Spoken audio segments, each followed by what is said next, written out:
and welcome to Retech, and today we're going to discuss a computer that has been one of my favorites for at least 2 years. And you're probably looking at the background and thinking, well, it's just a Commodore 64, but it's not. It's a machine I built a little while ago, and it was prior to the retro games Commodore 64, or the C64 as they call it, and what's subsequently been known as the C64 Maxi.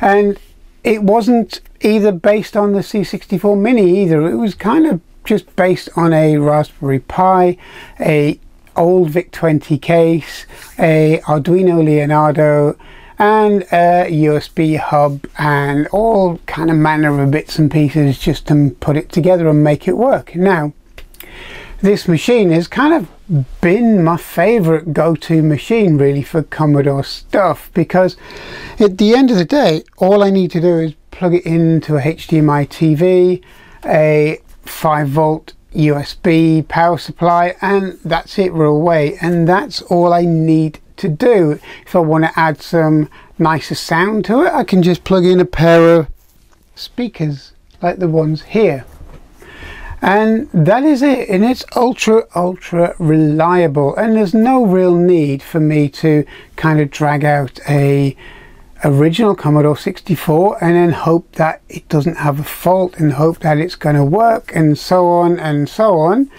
And it's just a plug and play device, and this has been on my desk in one form or another for about 2 years, or more than 2 years now, to be honest. And you're going to say, well, that's not really a purist thing, is it? It's not a real Commodore 64. Well, it's not. It doesn't pretend to be, which is why I resprayed the old battered VIC-20 case in silver. But what it is a very reliable machine, and it's got all of my software on this machine. So basically, you might not be able to see it, but basically there's a massive drive full of software on here, and you can use everything from USB joysticks to standard DB9 joysticks to game pads to anything you want to do. You can put any game on here, either cassette or the disc version. It really isn't that fussy. And you can set it up to be a +4, a VIC-20, a Commodore PET, Commodore 64, 64C, and so on. It's got lots and lots of options, and it's one of my favorite machines. And because of this, I've very rarely used my original Commodore 64s, or even VIC-20s for that matter. This is kind of the go-to machine.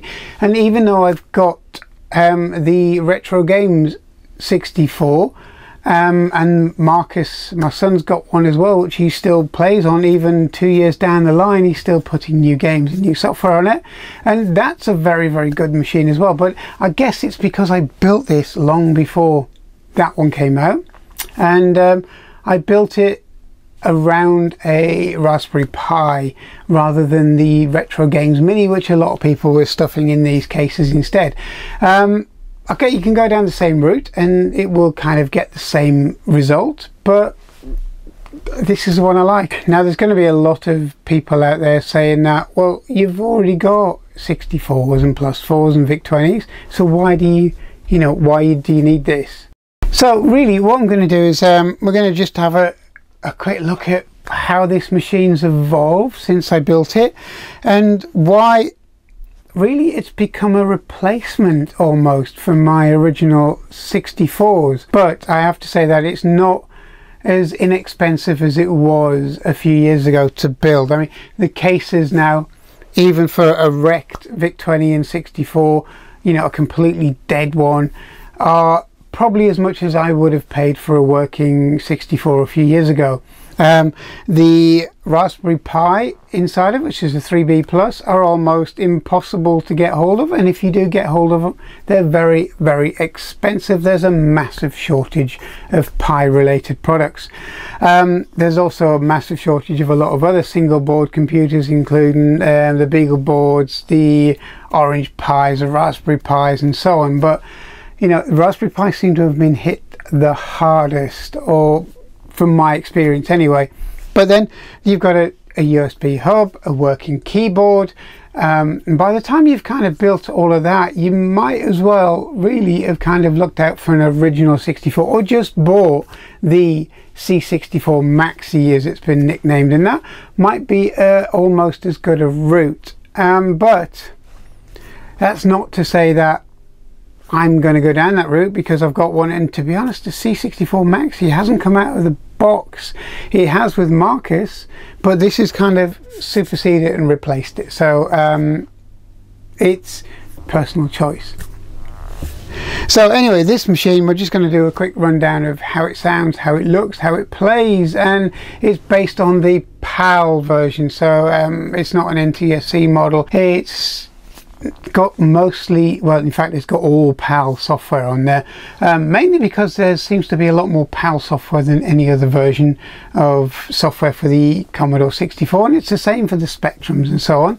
But it's not stopping me converting it to NTSC. It is just a click of an option, and then you've got an NTSC model. So really, this machine is kind of a jack of all trades. So we're going to have a quick look at this machine and see what it can do. So let's take a walk through. But if you want to see how this machine was built, there's a link below showing you how this machine was built. And I think there was 2 videos, if I remember right, basically on the idea, its construction, and then what happened after that. So it'd be nice to check it out, see how this machine was put together. But let's take a look at this Commodore 64 VIC-20 PET +4 etc. kind of emulated machine. Right, okay, so this is what you'd generally be seeing on this machine as it boots up. You've got Commodore 64 basic version 2, 64K of RAM, and it's just the usual 38,911 basic bytes free, and this is just how a Commodore 64 would look to you. Now, if I leave it in 64 mode, this machine can also be used as an external keyboard for a PC if you wanted it to, so it's kind of got a dual purpose. But if we leave it in this option here, and we just use the cursor keys to scroll up and down, same as any other 64, you have the shift for up and down on the cursor keys, or shift for left and right, so that really doesn't change. So we have, if you want a quick auto start an image like a game, well, that's basically where you want to go.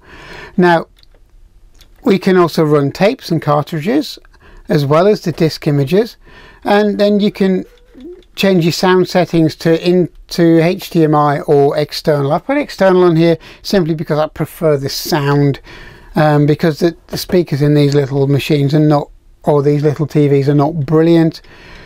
And we can also load and save media files on these, reset the entire machine, and you can plug it into a network as well. There are actual network settings, so we can use a network on this machine as well.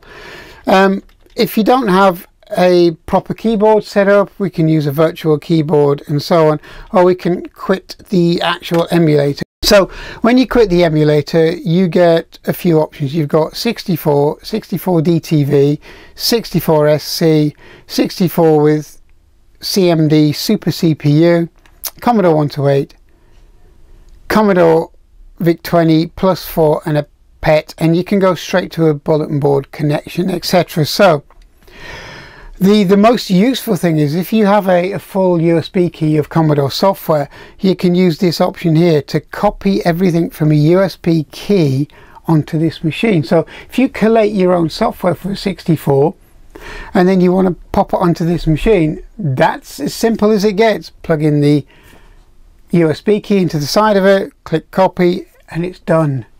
That's all you need to do.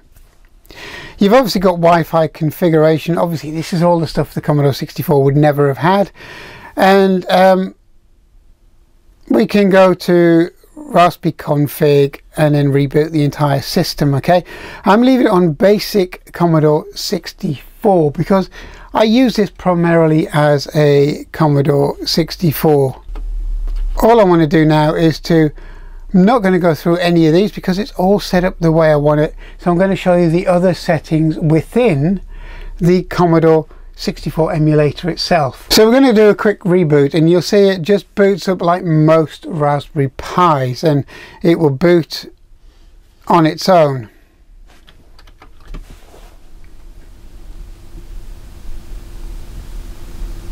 And it's as quick as it gets. It's a little bit longer. It hides the boot in the background, so it looks like a normal Commodore 64, which again, you know, it's all within its settings and all within the way you want to configure it to be used. But everything else is just a Commodore 64, you know, so nothing really changes. But if I wanted to go into the auto drive image, let's say we want a game, all you do is scroll down to what you want: games, programs, cartridge, pet. You know, you can basically start loading +4 and it will automatically default to the +4 emulator and so on. But I'm just going to have a look at the game side just to give you a quick idea. So we have games here, and these are just some of the games that I've actually just copied off of a USB key onto this from my other machine. So yeah, it kind of works. These are everything that I've basically put onto my 64 Maxi version, plus extras as well. So if we go to a one that I kind of use as a base mark, as a benchmark, okay? So if I go to Monty, it's a baseline of mine. It just basically lets you know that the sound's working as close as it possibly can, or correctly. So we'll just get this running, and you'll see it does run a little bit quicker than a standard disk drive and a standard cassette drive, to be honest. So you can have a quick look and see what it's going to turn out like. So here we go. We're just waiting for it to run and load now. It shouldn't take long.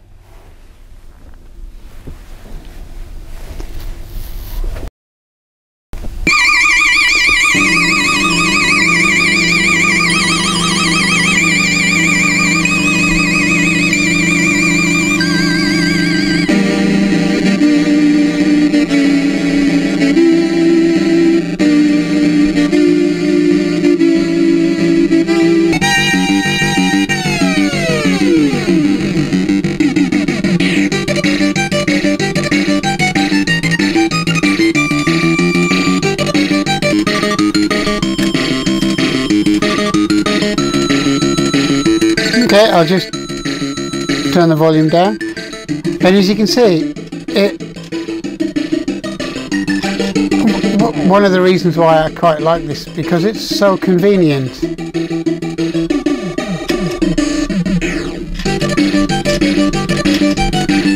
And I tend to use a little joypad with it as well, so I prefer using that to the keys, and it works perfectly well. Oh, been there already. So yeah, it's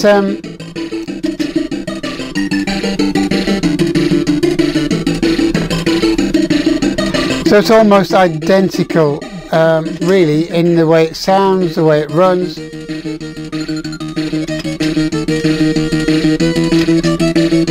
To a genuine Commodore 64. There we go. So yeah, you can see it works really, really well. And the convenient thing is, we just exit out of here and you can just pick whatever you want. So if I want to go into, let's say, some machine settings here, okay, I can basically change the model, change the joy port, the joystick settings, mouse emulation if I need to. So you can run GEOS on this and use a USB mouse. So you can use a mouse emulation and use a USB mouse on here, and you can change the amount of RAM and so on. So let's go down to ROM settings, just to give you an idea. You can just change the kernel, the basic, and so on. So it's all good.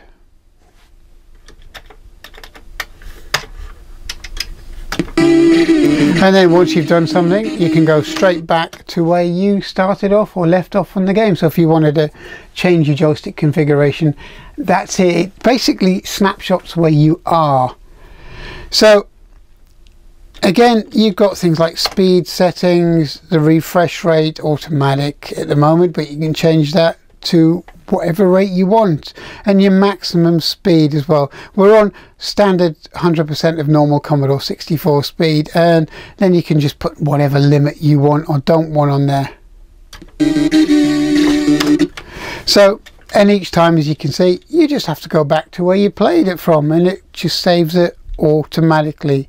Your sound settings are, I'm using the stereo driver at the moment, and that's why it's coming through here, but you can change that to HDMI and so on. So again, it's a very, very good system. And if you find that, you know, your sound's a little bit off, you can kind of alter it on here and put it to exact or synchronize and so on. And I'm using this frequency setting because that to me sounds almost identical to a true Commodore 64. Again, it's closer to a 64C, but it's not really far away from the original Commodore 64. Your video settings, you can change your size, you can restore your window size, you can use the VIC-2 border mode, which is what I've got on to make it look and feel like an original Commodore 64. You can do your CRT emulation. I haven't done that because I'm using it on a flat panel. Wouldn't really be any advantage to doing that. So that's your basic Commodore 64 settings. So if you go back to auto start image, we'll just put something else on. Let's just try something that a lot of you will have probably heard of, RoboCop. I think this is the original one, but not the later RoboCop 2 and so on, so we'll see what it looks like. But again, this is how easy this is to kind of use, really. And as you can see, it's starting to load it. It's not, there you go, it's a lot quicker.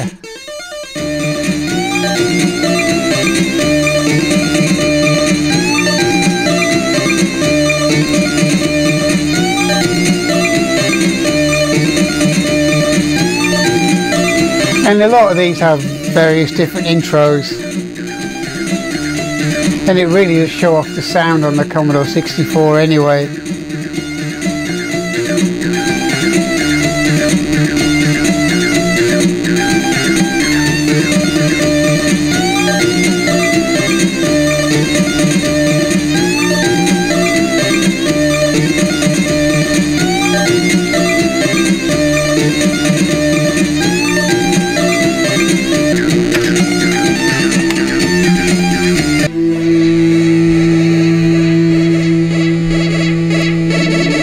And there we go, we have RoboCop working, and it's really, it doesn't sound too different to my ears than the original Commodore 64 with its SID chip, and it's very close.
And it's almost, it is, you can tell it's a SID chip or an emulator SID chip anyway.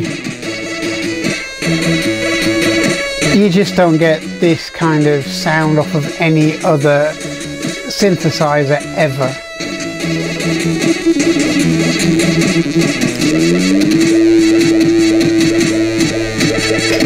So you can see and hear that it's very close to a genuine Commodore 64.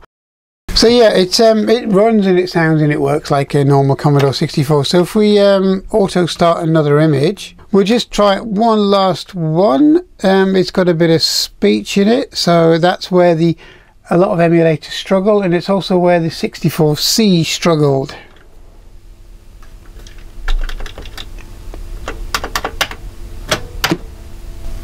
And again, it's a lot quicker on loading. And really, would you really know this is not a genuine Commodore 64? Especially if you left it as a Commodore 64 case. I very much doubt that anybody would. And that's the reason I painted it this colour, so you'd know.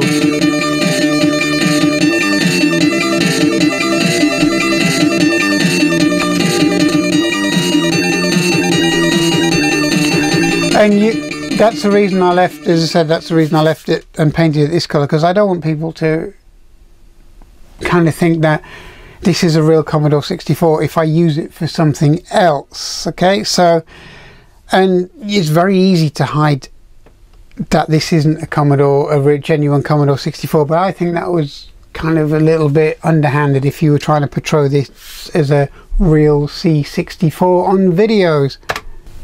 Boss will be with you. And it's a lot clearer than what was on my 64C and my 64G or 64 Aldi models.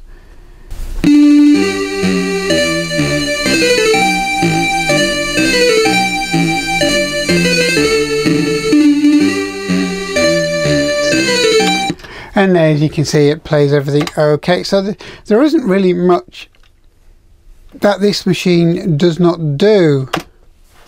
It even has the ability to connect to printers, USB printers, so you can actually print things straight out from this machine.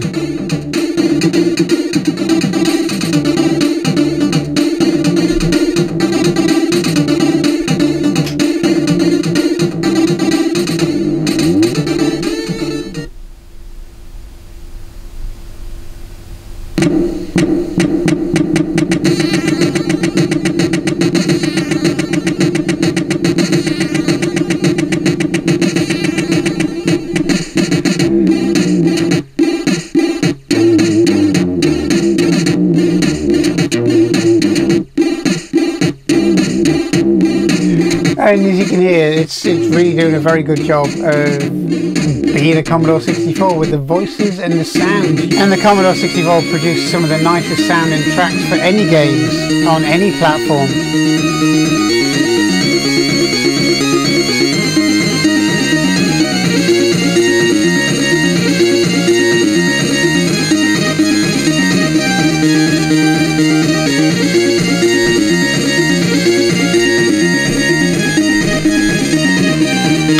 Okay, so what I'm going to do is I'm going to quit this. So if I wanted to change it to a Commodore +4, and we have our Commodore +4. So if I want to go to Auto Start Drive, let's have a look, see what we've got.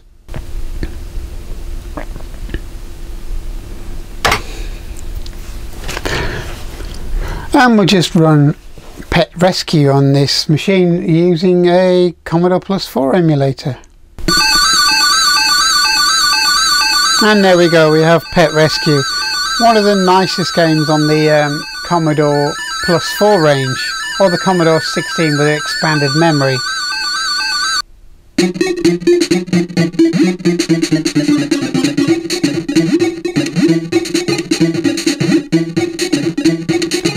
And this really shows off what the +4 could do. I mean, it's a fantastic game.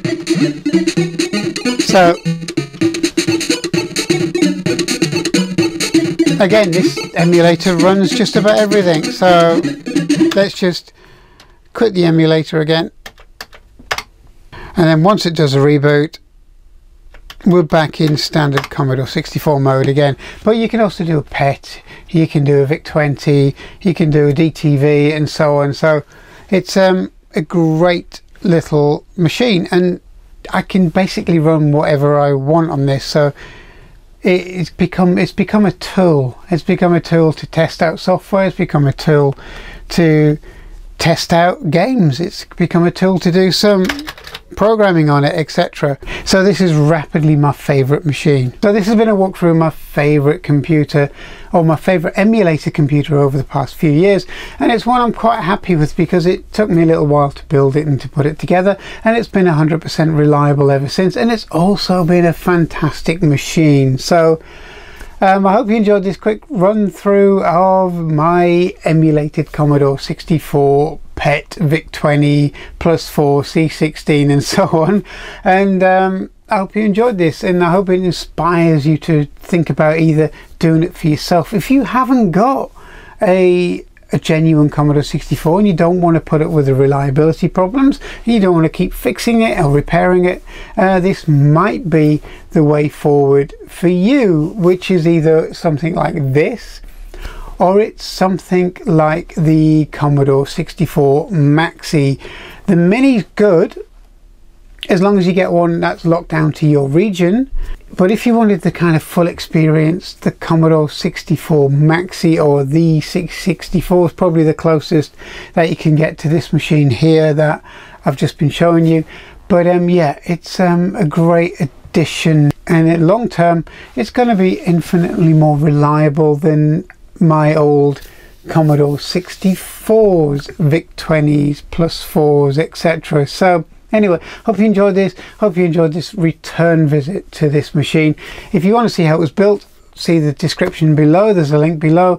Enjoy your time with your retro machines, whether they're emulated or not, because the more people that get into the retro scene, either through genuine hardware or emulated hardware, the more chance we have of people designing and building and writing new software and hardware for these machines. So anyway, thanks for watching. Please subscribe and I'll see you soon. Thanks a lot. Cheers. Bye bye.